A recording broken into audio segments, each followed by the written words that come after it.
The University of Oxford is teaching their students how to use AI for learning. And this is not to cheat or how to write essays, and surely not to skip thinking and actually the process of learning, but they are teaching their students how to learn better, faster, and more efficiently. Meanwhile, most students are using AI in a way that feels productive, but actually makes them worse at studying. Think, for example, how you can ask AI to only create multiple choice questions or basic flashcards. Multiple choice questions, flashcards are great, but eventually very meh in terms of learning results. In this video, I will show you how to use AI in the right way so it supports your brain instead of eventually replacing and doing the thinking outsourced by AI. AI can be one of the best learning tools that is ever created. It's available like 24/7 and it never gets tired, which is amazing. It can explain things in 100 different ways. Research is currently showing that it can improve study efficiency and academic performance. It's a huge development for sure, but there's a small catch, indeed, if you use it in the wrong way. AI only helps if you use it in a way that matches how the brain actually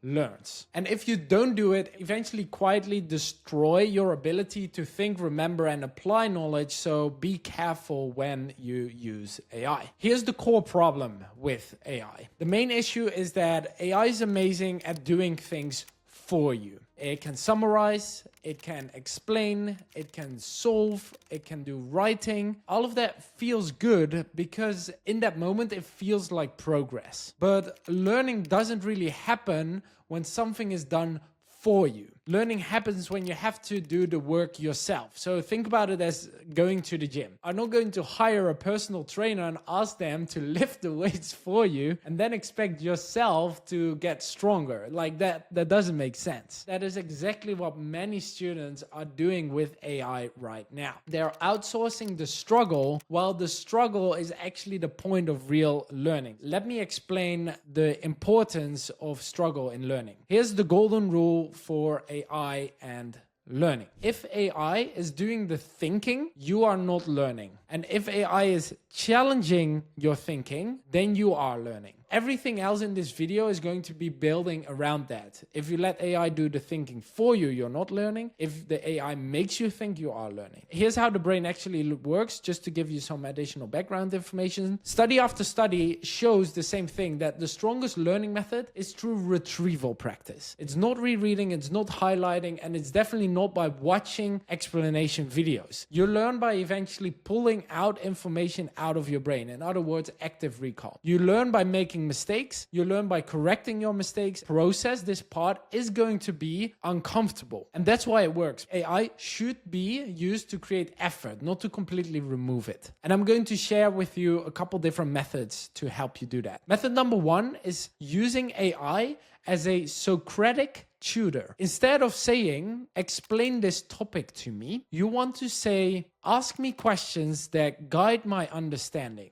And this is called Socratic questioning. AI starts with simple questions and then it reacts to your answers and it goes a little bit deeper. This is going to eventually expose the gaps in your thinking and in your knowledge. And gaps in terms of knowledge is not necessarily failure. They're actually giving you feedback about, what works and what doesn't work. And this is also how tutors at Oxford eventually work. They don't care if you already know the answer. They care about how you think your way forward to get to the right answer. Now, here's a copy and paste prompt that you can use, and I will also add these in the description. Act as a Socratic tutor.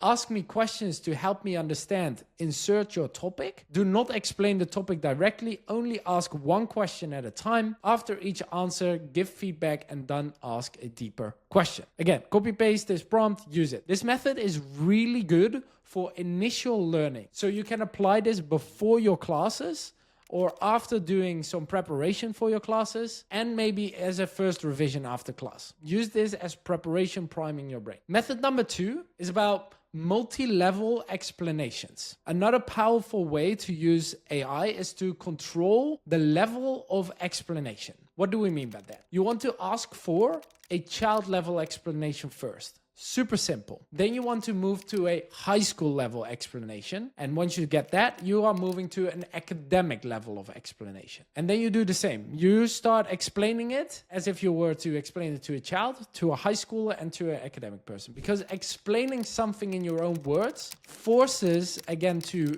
retrieve information, the principle of learning. It creates more clarity, and again, it's going to show your knowledge gaps. If you then can't explain something in a simple word or in your own terms, you don't really understand it yet. Here's the copy-paste prompt again. Again, we'll add them in the description. Explain, between brackets, topic in 3 ways. 1, as if I am 7 years old. 2, as if I'm a high school student. And 3, as if I'm a university student. And after that, ask me to explain it back in my own words and evaluate my explanation. This method is great for a second or maybe a third repetition. You might already have some knowledge about the topic and you now want to further develop it. Method number 3, active recall with AI. Most students use AI to avoid testing themselves. And again, that's backward. AI is perfect for active recall. So instead of asking it for notes, you ask for questions and you answer first, and then AI is going to correct you. And this is how you can eventually build way more long-term memory, develop proper application, and even get into higher levels of learning. Again, here's a copy-paste prompt for you. Test me on, insert topic. Start with easy recall questions. Gradually increase the difficulty. Do not give me the answers immediately. And after I respond, correct me and explain what I missed. This is great for a 3rd or a 4th revision. You have revised and tested yourself on the material a couple of times now, and you're ready to see how well that knowledge has stuck. Method number 4, learning in layers. If you've been following me for a while, you know that I love to explain this concept about learning in layers because real learning has different layers. And we've discussed this in multiple different videos. Remembering is at the bottom. Understanding comes next. Then we have applying, analyzing, evaluating, and creating. And most students never go past remembering as they only use flashcard or rote memorization techniques. It's good if you have to remember the capital of each country, but bad if you need to analyze a patient's health condition, judge which treatment plan would be best, and then to apply that treatment plan. AI can help you move through all of the different layers if you tell it to do so. In our coaching program, we have found this method to be most successful for all of our students in all different fields. Here's the copy-paste prompt. Create practice questions on, insert topic, at these levels. Remember, understand, apply, analyze, evaluate, and create. Ask one question at a time and wait for my answer before continuing. This method is best for exam preparation. If you mainly focus on the apply, analyze, and evaluate questions, you will be best prepared for the most